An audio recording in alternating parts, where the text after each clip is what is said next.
the washer stops spinning or draining, you may not need to call for repair. A simple factory reset can correct many common washer problems in just a few minutes and often restores normal operation. This reset works on Whirlpool, Kenmore, Amana, Crosley, Roper, and Maytag washers and does not require tools or technical experience. If the reset does not fix the issue, refer to the linked video that explains washer error codes and what to do next. Factory reset instructions. Step 1.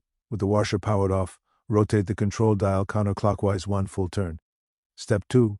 Within 6 seconds, turn the dial 3 clicks to the right, 1 click to the left, and 1 click to the right again. Flashing lights confirm diagnostic mode.